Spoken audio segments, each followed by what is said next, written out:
지금 봤거든. 더 이상 정치로 인해 국민이 달라지는 일이 없기를 바랍니다. 이 대통령이 약속한 대로 임기 마지막 날 모두의 대통령으로 기억. 이거 나 탱크 없죠?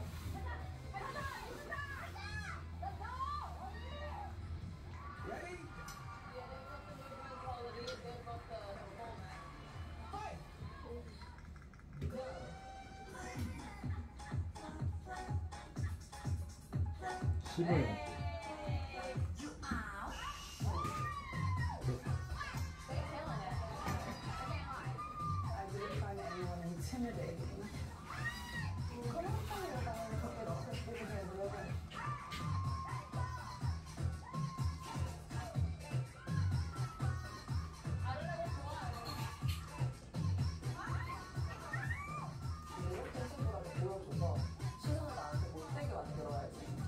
짧은 말이에요. 한참 말이었어.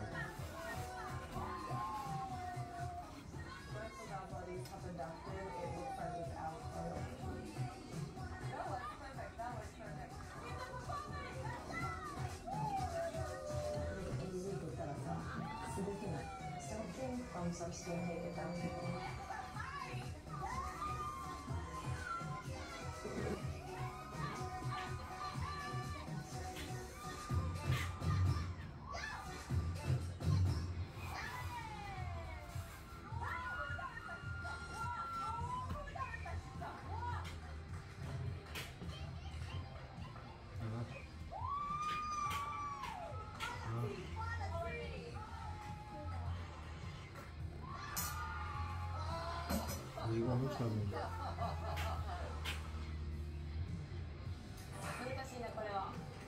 제가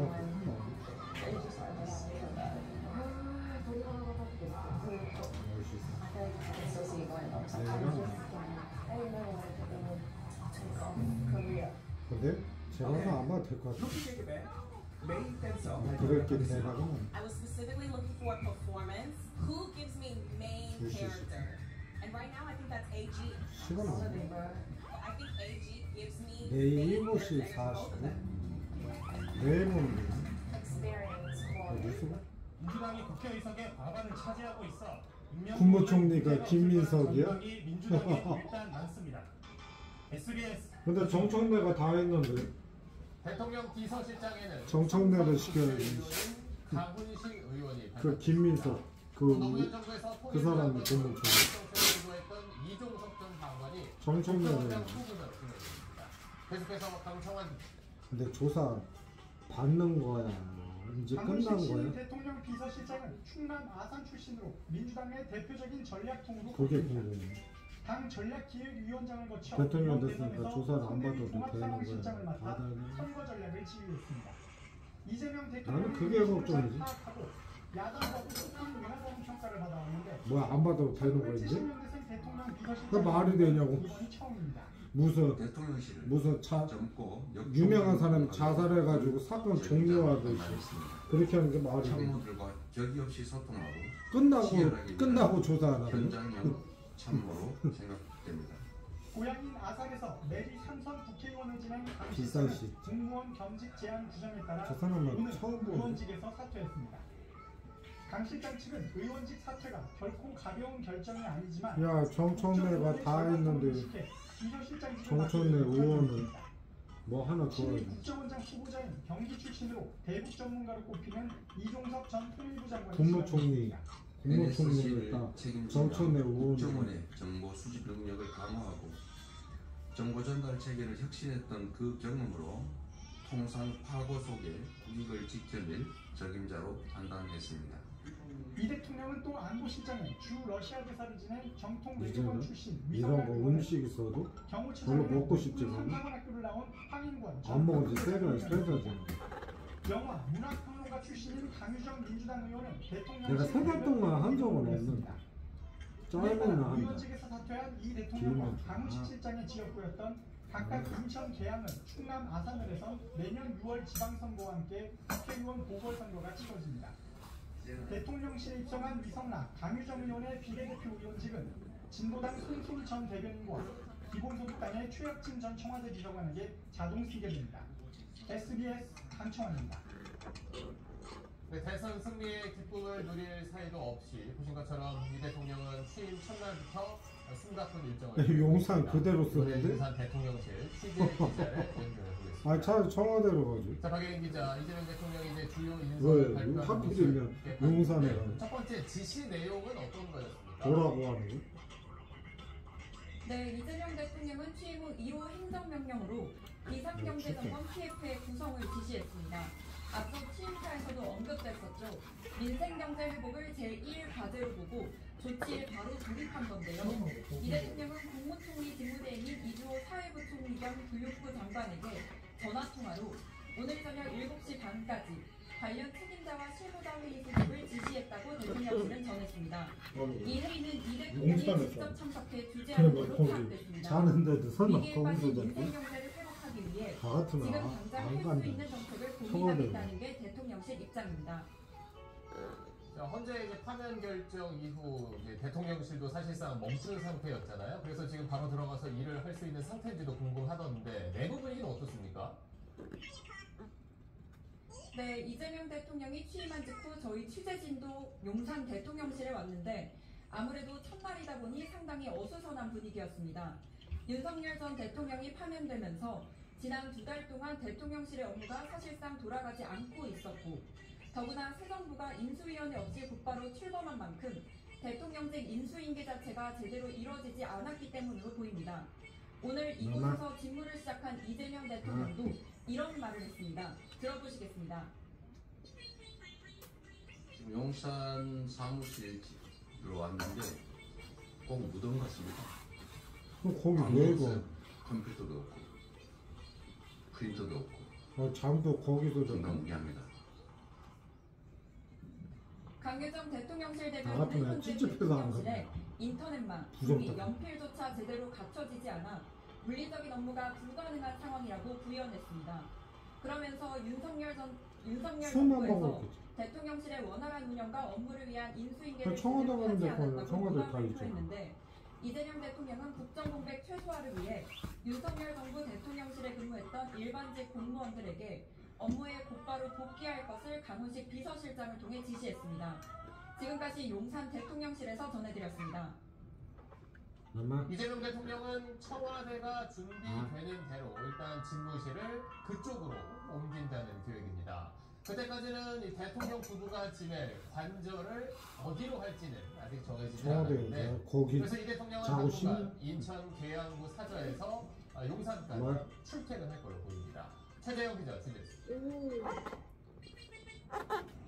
취임 선서를 마친 이재명 대통령은 오늘날 용산 대통령실로 출근했지만 용산은 청와대로 옮기기 전까지만 집무실 역할을 할 공간이 셈입니다. 잠깐 시절 이동해요? 대통령 집무실을 청와대로 이전하겠다고 했지만 다 청와대 여기다가 보수에 옮겼습니다. 시간이 필요한 겁니다. 궁극적으로는 세종으로의 집무실 이전도 검토하고 있다고 밝힌 적도 있습니다. 헌법을 바꾸는 국민적 합의를 거쳐서 대통령실도 옮겨오고 그래서 균형적인 그런 세상을 만들어야 되지 않겠습니까? 집무실만큼 이 대통령이 관저를 어디로 정할지에도 관심이 쏠립니다. 현재로선 건물 보수 등의 문제로 청와대 관저로 들어가긴 어려운 상황으로 알려졌습니다. 윤석열 전 엄마. 대통령이 머물던 한남동 관저로 가는 방안의 경우 아직 선택지에 남겨두고 검토 중인 걸로 전해졌습니다. 이에 따라 이 대통령은 당분간 인천 계양구에 있는 사저에서 출퇴근할 걸로 보입니다. 이 대통령은 오늘 오후 황인권 아파트를 경호처장에 나누는 대한 임명을 직접 발표하는 자리에서 이런 언급을 하기도 했습니다. 국민을 위한 열린 경호, 낮은 경호를 통해서 경호실의 변화를 이끌어낼 것입니다. 경호실 단단하게 되지. 대통령 출근한다고 길 너무 많이 막지 말씀이 좋겠습니다. 제가 아침에 출근하는데 너무 불편하고 사실은 안 좋았습니다. 윤석열 전 대통령은 집권 초기 집무실의 용산 이전을 추진하면서 서울 서초동 자택에서 출퇴근했는데 당시 교통통제 문제를 둘러싸고 논란이 일기도 근데 했습니다. 장난 아닐걸? 인수위원회 기간 가까운 데도 아니고 취임했던 인천에서 문재인 전 대통령의 경우 거기까지 가면 자택에서 출퇴근하다가 취임 사흘 뒤에 출퇴 청와대 관저에 출근한 사람들 입주했습니다. 장난 아니야. SBS 최재형. 출퇴근. 다 지금까지 통제돼. 내용은 박하정 기자와 정리를 해보겠습니다. 대통령이 참 할 일이 많아 보이는데 너무 일 처리를 멀잖아. 하려면 인천에서. 일단 당장 뭐 국무회의도 열어야 하잖아요. 그런데 오늘 이주호 이제 국무총리 권한대행과 장관들, 그러니까 국무위원들이 다 같이 좀 사표를 냈다면서요. 네, 대선 전날이죠. 어제 윤석열 정부에서 사표 임명됐던 전체 국무위원들이 일괄적으로 사표를 제출했었다고 윤천도 합니다. 사표는 그리고 오늘 이재명 대통령에게 이 이주호 국무총리 직무대행이 자신을 포함한 국무위원 전원의 사의를 거듭 표명했다고 하고요. 이재명 대통령은 이 가운데 박성재 법무부 장관의 사의만 받아들였습니다. 이 강유정 대통령실 대변인은 이 대통령이 국정운영의 연속성과 비상경제점검 TF를 위해서 나머지의 사의는 반려했다 이렇게 전했는데요. 여기서 국정운영의 연속성이란 말에 좀 주목을 해볼 필요가 있습니다. 당분간 국무회의를 열 수 있느냐 없느냐 이것과 연관이 있다고 볼 수가 있는데요. 국무위원들의 사표를 좀 줄줄이 수리하다가는 자칫 국무회의 자체를 그리고 이제 다른 건 없을지도 변화 모른다 안 이런 알려줘. 우려를 현 정부 측에서는 하고 있는 겁니다. 윤석열 정부 출신으로 현재 직을 유지하고 있는 국무위원은 모두 14명인데요. 대통령령이 국무회의 직원이 많이 규정상 빠졌다. 11명이 넘어야 국무회의를 열 수 있습니다. 국회에서 통과된 법안이 이제 공포가 되려면 정부로 이송이 돼서 국무회의를 거쳐야 하는데 이 국무회의를 못 열게 되면 이 기능이 멈출 수도 있는 겁니다. 당분간 그래서 윤 정부 국무위원들과 이재명 정부의 동거가 불가피한 셈입니다. 오늘 이제 그리고 대통령이 직접 총리와 국정원장 후보자 또 비서실장을 발표했는데 내가 그러니까 장관 후보자들은 아무도 이제 발표하지 않았는데 특별한 이유가 있는 겁니까? 네, 앞서 말씀드린 이주호 총리 대행의 이 사의 표명 문제와 이재명 정부 내각의 임명 문제도 연관이 좀 있습니다. 이재명 대통령이 이들의 사의를 일괄적으로 수리하지 않은 또 다른 이유로도 풀이가 되는데요. 장관, 그러니까 국무위원 임명을 하려면 헌법상 국무총리가 임명을 제청하는 절차가 수반이 되어야 합니다. 그러니까 지금 내각 인선에서 제청 절차는 이주호 총리 대행이 해줘야 한다는 얘기거든요. 전 정부 총리나 총리 대행이 새 정부의 국무위원 임명 제청을 전혀 하지 않았던 건 아닙니다. 문재인 당시 대통령 취임 직후에 전 정부에서 임명된 유일호 총리 대행이 문재인 정부 장관 후보자 임명을 제청해준 사례가 있기는 합니다. 그런데 그건 전현 정부 사이에 합의가 굉장히 원만하게 진행됐을 때의 얘기고요. 지금은 그럴 분위기가 아닐 수 있습니다. 지명된 김민석 국무총리 후보자가 인사청문회를 모두 마치고 국무총리로 임명이 된 후에 임명 제청을 하면 시간이 또 너무 오래 걸리는 게 현 정부 입장에선 문제가 될 수 있습니다. 저렇게 청문회 절차를 밟아야 하는 자리도 있지만 뭐 비서진이라든지 대통령실 참모들은 뭐 인사청문회 없이도 임명할 수 있잖아요. 남은 주요 인사는 어떤 게 있습니까? 네, 이른바 3실장으로 불리죠. 이제 대통령실 비서실장과 안보실장 오늘 임명이 됐는데 대통령실 정책실장은 아직 인선이 발표되지 않았습니다. 그리고 오늘 비상경제점검 TF 지시가 나오면서 경제부총리 등에 대한 궁금증도 좀 일었는데요. 이재명 대통령은 경제 관련 장관이나 조직은 이 중장기적 경제정책과 관련이 깊다면서 지금 시급한 건 바로 시행할 수 있는 경제회생 정책이다 이렇게 언급을 했습니다. 그러면서 다음 당뇨 인사는 국민들의 의견, 당내 인사들의 의견 다 다양하게 모으는 기회를 가져볼 생각이라고 말하기도 했습니다. 네, 알겠습니다. 정치부 박하정 기자 오늘 잘 들었습니다.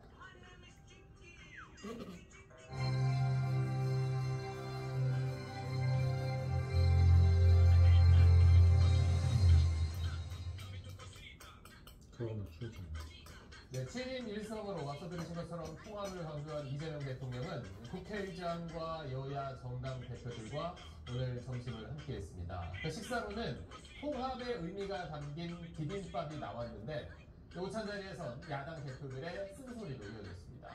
정당 기자. 네, 정총장도 없고 육구 대장도 없고 이재명 대통령은 오늘 다 국회에서 최인선 활약한 선대위 사람들. 국회 안에 다 있는 오는. 사랑제를 잡았습니다. 우원식 국회의장, 여야 원내정당 대표들과 오찬을 함께하기 위해서였는데 7개 원내정당의 대표가 모두 참석했습니다. 자리를 마련한 우 의장은 이렇게 의미를 부여했습니다. 취임 후 첫 일정으로 대통령이 국회 원내정당의 대표들과 함께 한자리에 모여서 식사까지 함께 나누는 그 첫 자리입니다. 오찬 메뉴로는 지역별 특산물이 골고루 들어간 비빔밥이 준비됐는데 통합의 의미를 담았다고 오 의장 측은 설명했습니다. 이재명 대통령은 적대, 전쟁과 같은 정치가 아니라 서로 대화하고 실질적으로 경쟁하는 정치가 되기를 바란다고 화답했습니다. 양보할 건 양보하고 타협해서 가급적이면 모두가 함께 동의하는 그런 정책들로 우리 국민들이 더 나은 삶을 꾸리게 되기를. 여야 대표들에게 자주 연락드릴 테니 자주 시간 내달라고도 했습니다. 박찬대 민주당 대표 권한대행은 집권 여당이 됐음을 상기시켰고, 이제 저희가 오늘부터 민주당이 여당이 되는 거죠? 야당이 된 국민의힘 김용태 비상대책위원장과 개혁신당 천하람 대표 권한대행은 이 대통령에게 당선 축하 인사를 건네면서도 민주당이 이재명 대통령의 재판을 정지시키고 사법부를 압박하기 위해서 관련법 개정을 추진하고 있다면서 뼈있는 발언들을 건넸습니다. 여당이 본회의에서 처리하려고 하는 선거라고 공직선거법, 법원조직법, 형사소송법 개정안 처리는 매우 심각히 우려가 되고 있습니다. 대법관 증언들을 포함한 이 법치주의와 삼권 분리를 만난 개혁신당 문제들은 충분한 반대 의견도 개혁신당 신중하게 추진해 주시기를. 새 정부가 출범할 때마다 강조돼왔던 여야 간 협치. 이번 정부에선 제대로 이루어질지 주목됩니다.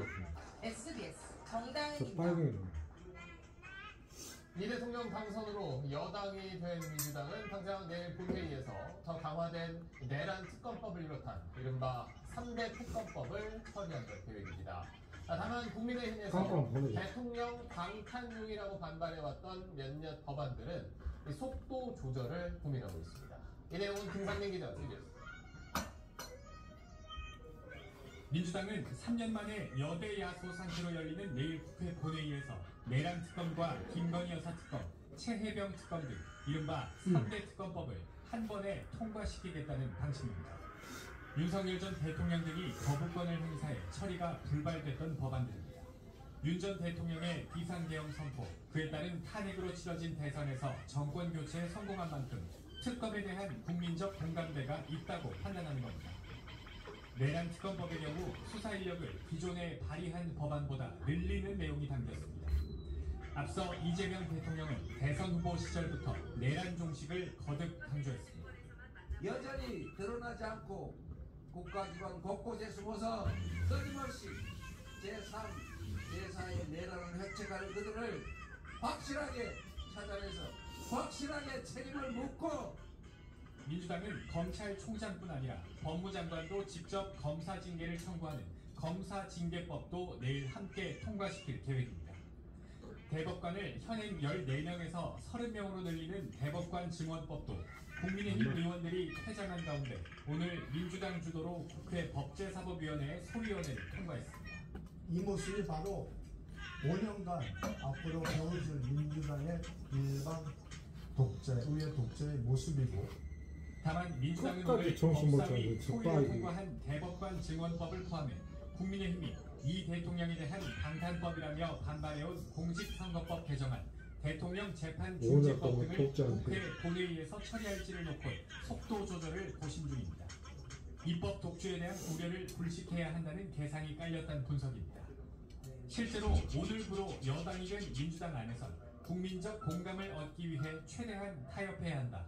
윤 전 대통령이 거부권을 행사했던 다른 법안들에 대해서도 야당과 좀 더 논의해야 한다는 주장이 제기되고 있습니다. SBS 김상민입니다. 자, 대선이 마무리되면서 그동안 이재명 대통령이 받고 있었던 형사 재판들이 앞으로 어떻게 될 건지에 대해서도 관심이 쏠리고 있습니다. 대통령 임기 중에는 그 재판이 정지될 걸로 보이는데 일부 재판은 아예 그 재판 자체가 종결될 가능성도 제기되고 있습니다. 임찬종 법조 전문 기자가 전했습니다. 대법원이 원래 중고 때 조사 종결은 공직선거법 위반 혐의 사건에 대해 애초 서울고등법원이 지정했던 첫 공판 날짜는 오는 18일입니다. 이 재판을 포함해 이재명 대통령이 받고 있는 형사 재판은 유신교사 혐의 재판, 대장동비 FC 사건 재판, 세개 방식이요. 관련 재판, 그리고 법인카드 유용 혐의 재판 등 총 5개입니다. 그러나 그럼 이 그저 대통령이 재판이요. 준비를 시작했기 때문에 5개 재판 모두 정지될 가능성이 큽니다. 말이 되는. 재판부가 헌법 84조에 규정된 불소추 특권이 야, 자살했냐? 형사재판 이거 정지까지 보통 자살이야. 해석하면 재판 절차가 진행되지 않게 사건 되고 종료하죠.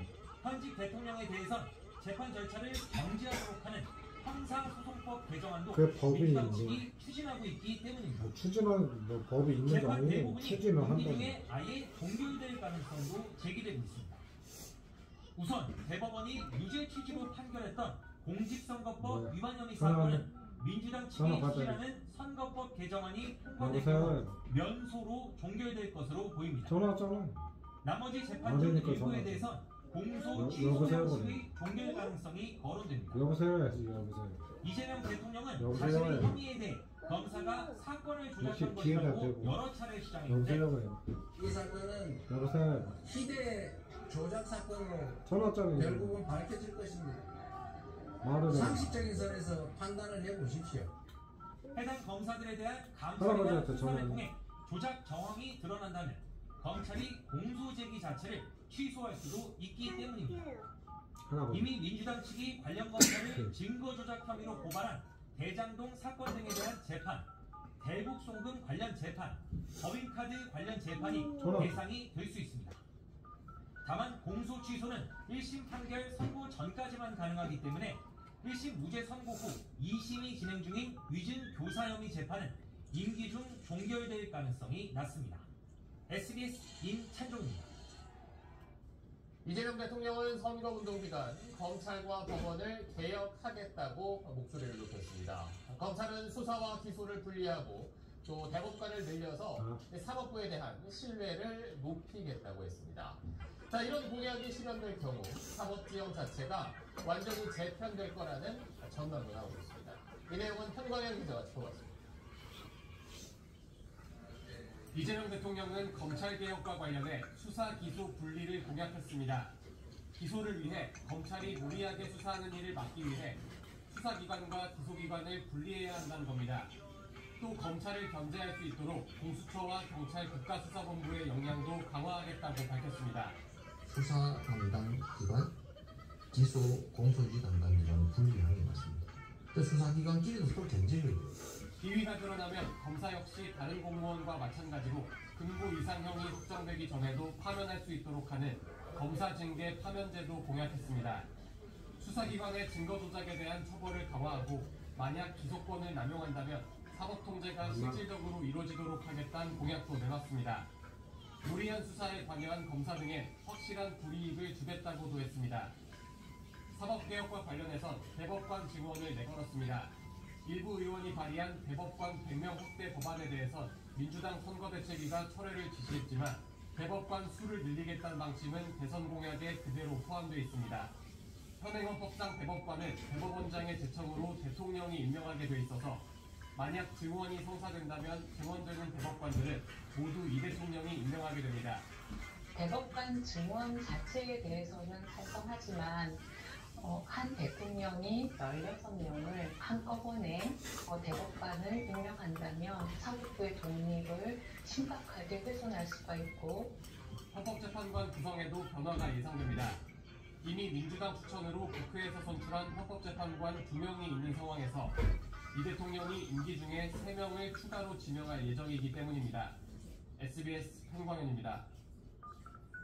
원래 대선이 끝나면 대통령직 인수위원회가 꾸려집니다. 거기서 약 2달 동안 새 정부의 운영 방향을 정하고 또 기존 공약을 바탕으로 국정 과제도 선정합니다. 그런데 이번 대선은 보궐선거라서 바로 대통령 임기가 시작되다 보니까 공약 집행의 순서나 계획을 정할 기구가 따로 없습니다. 그럼 새 정부에선 어떤 공약들이 우선 추진될지 손계주 기자 취재했습니다. 이재명 대통령의 10대 공약 가운데 최우선순위는 경제성장과 내수경기 활성화입니다. 1순위로 AI 3강 도약과 방위산업 수출 증대, 5대 문화강국 실현을 통해 세계를 선도하는 경제강국을 만들겠다는 의지를 담았습니다. 내수경기 침체로 고통받는 소상공인을 지원하는 방안과 지역사랑 상품권 등 지역화폐 발행 확대도 약속했습니다. 이 대통령 취임 첫날인 오늘 곧바로 비상경제점검 TF의 첫 회의가 용산 대통령실에서 열리기도 했습니다. 국가 재정을 마중물로 삼아 경제 선순환을 되살리겠습니다. 민생 분야와 관련해선 국민의힘도 협조 의사를 오늘 밝혔습니다. 많이 먹었네. 김용태 국민의힘 비상대책위원장은 오늘 낮 이 대통령과 여야 대표 오찬 뒤 국민의힘 공약과 이 대통령이 공약했던 사안 중 공통된 부분을 먼저 함께 추진해보자고 말씀드렸다고 전했습니다. 국민의힘 역시 대선 과정에서 추경 편성과 AI 분야에 대한 집중 투자 등을 언급했는데 이 대통령은 나라에 도움이 되는 거라면 어떤 정책이든 사용하겠다고 약속한 만큼 여야 공통 공약의 이행 가능성이 주목됩니다. 양보할 건 양보하고 타협해서 가급적이면 모두가 함께 동의하는 그런 정책들로 우리 국민들이 더 나은 삶을 꾸리게 되기를 진심으로 소망합니다. 균형 발전, 복지 확대 등 그 밖의 여러 공약은 국정과제 형태로 우선순위와 실현 계획이 정리될 예정입니다. 인수위원회 없이 대통령 임기가 시작된 만큼 지난 2017년 문재인 정부 초기 꾸려졌던 국정기획자문위원회 같은 기구를 만들어 국정과제를 정리하는 방안이 유력합니다. SBS 송희준입니다. 오늘 우리 주식시장이 많이 올랐습니다. 새 정부 정책에 대한 기대감이 반영된 걸로 보입니다. 다만 경제 분야에서는 이런 반가운 소식보다는 어렵고 또 시급한 과제들이 겹겹이 쌓여 있습니다. 이 내용은 권영인 기자가 전하겠습니다. 한국은행을 비롯한 국내외 주요 기관들이 올해 0%대 저성장을 예고한 상황에서 이재명 대통령은 당장 시행할 수 있는 경제 회생 정책이 필요하고 핵심은 추경 편성이 될 가능성이 높다고 말했습니다. 지난달 국회를 통과한 13조 8천억 원의 추경에 더해 2차 추경이 시급하다는 건데 민주당은 그동안 35조 원 규모의 추경을 주장해왔습니다. 35조 얘기했었는데 14조 정도 했어요. 당시에. 그래서 대략 15조로 치면 한 20조 정도 갭이 있었잖아요. 그래서 그게 아마 기준이 될 거예요. 2차 추경의 상당 부분은 민생 회복 분야, 특히 지역 화폐 발행에 배정될 전망입니다. 지역 화폐는 민생 경제를 살리는데 정말 이런 말을 해도 되나요? 뭐 진통제 같은 효과가 있어요. 팡 하고 좋아져요, 진짜로. 비상경제 점검 TF는 지역 화폐를 어떤 지역에서 얼마 동안 쓰게 할 것인지 구체적인 방안을 마련할 것으로 보입니다. 새 정부의 자본시장 활성화 정책도 속도를 낼 전망입니다. 집중투표제 활성화와 감사위원 분리선출 확대 등 더 강력한 상법 개정안 처리와 자사주 소각은유화 등 주주 친화 정책에 대한 기대감 속에 코스피는 2.6% 이상 뛰며 단숨에 2,770을 넘어섰습니다. 특히 순자산 가치에 비해 저평가받았던 지주에서 친환경 에너지 정책에 대한 기대감이 작용한 2차 전지와 재생에너지 관련주, 증시 활성화로 수익이 개선될 증권주의 상승폭이 두드러졌습니다.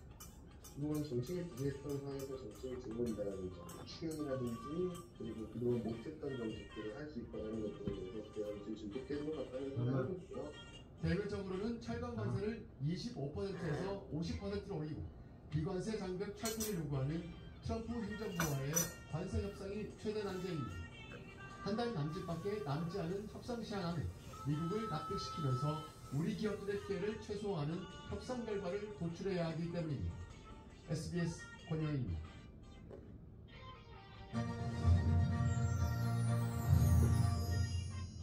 국민이 지갑을 열 수 있도록 물건도 사고 먹고 싶은 것도 마음대로 먹을 수 있는 나라를 만들어 주십시오. 국민연금 제도 관련해서 이제 청년들에게 너무